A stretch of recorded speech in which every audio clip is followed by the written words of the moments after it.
Hey everyone, I just saw an amazing question posted by Rachel Kanoki. And so, Rachel, first and foremost, thank you so much for the question. And the question was, what kind of relationship should I have with food?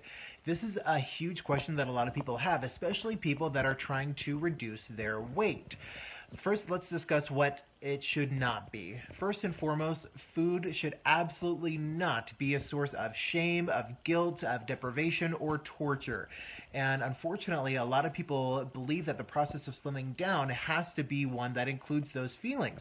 And so what happens? A person maybe starts their New Year's resolutions and they set out to drop 30 pounds, for an example, and they say, okay, I'm going to eat totally clean, totally healthy. I'm going to be raw vegan for the rest of my life. I'm going to exercise. I'm going to wake up an hour early every single morning, even though I already get up super early and I'm already sleep deprived, and I'm just going to grind my way through it. I'm getting exhausted just saying that. I don't know about you, but and that's the mentality that I had for a long time, and that's why I was fat for so many years. It's because a lot of people think they have to jump into this crazy, dramatically different lifestyle all at once.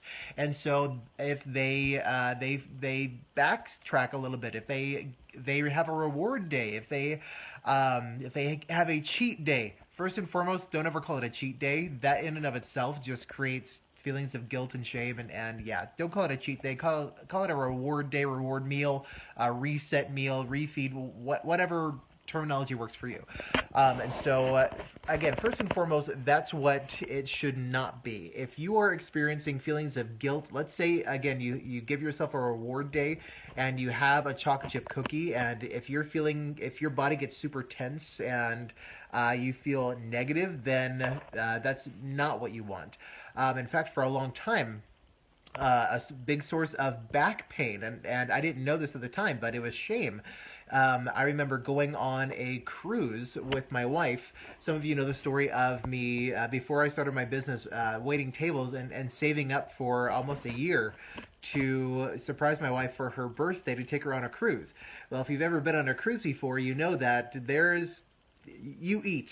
If you want to, I mean, you could literally be eating 24 hours a day, 7 days a week on a cruise ship. And this was one, I think this is only our third cruise, and so the novelty of it still hadn't quite worn off. And so, of course, we would go and we would eat these great big meals. And then my back, my mid to low back would absolutely tense up and inflame, and if you've studied body language, if you've gone through any of my courses, you know that that's where shame is stored. I felt shameful for overeating and for gaining that weight. And again, if that's what your relationship with food is, then please please release that shame. Come in and see me at one of the clinics and release that shame. Go and see a practitioner, whatever it is that works for you.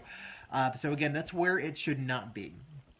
What it should be, what ideally you want, is your relationship with food to be wonderful, for you to look forward to your meals. If you're like me and you do intermittent fasting, I love dinner time because I've fasted for most of the day. I'm quite hungry by that time. I mean, I do things to blunt my appetite. You know, have supplements and things that will help me to fast up until my first meal.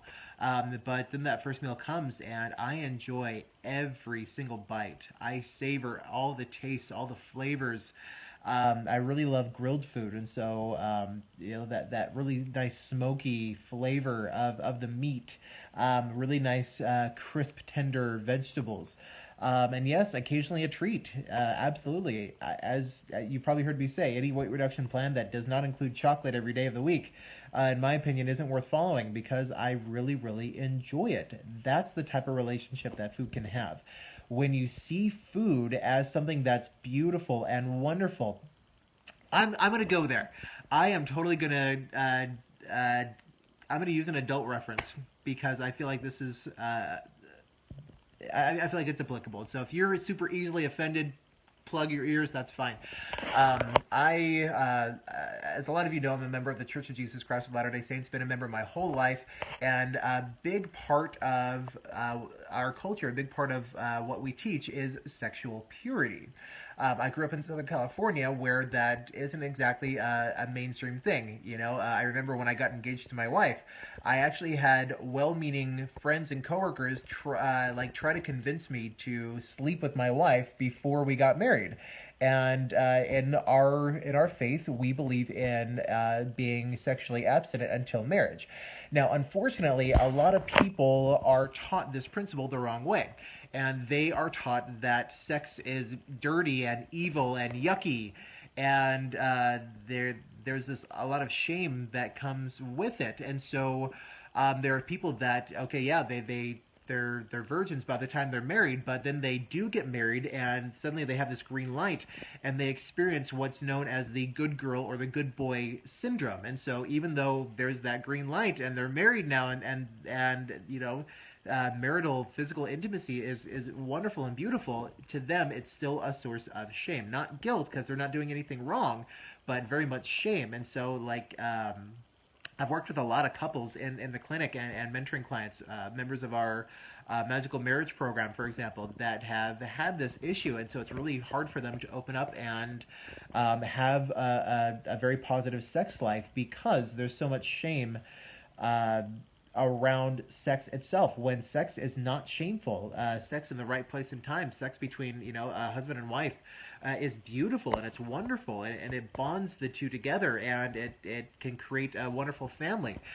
The same concept applies when it comes to food. If you feel like food is something to be avoided at all costs, if you feel like if you enjoy a reward meal once a week, if you feel like if you if you mess up, like we all do, I mess up. Even though I've dropped a bunch of weight, I still have those moments where I mess up and I go, oh, okay. And so it can be really, really easy to fall into that shame again, and then backtrack. Once you fall into shame, it's really easy to start backtracking because it's like, okay, well, what's the use, right? One of my mentors actually gave the acronym of CRR, which stands for Confess, Reassess, and Recommit. And so let's say you mess up and you have to, let's say you backtrack. Let's say it lasts for 2 whole days. Something crazy happens and you binge eat for 2 whole days. Okay, confess that to yourself, to your accountability partner, to your mentor, to your trainer, whoever it is.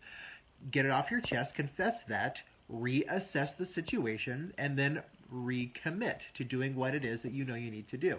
Recommit to going through the modules of the Fall in Love with Yourself. Recommit to drinking your green smoothie every single day. Recommit to yourself and jump right back on the bandwagon.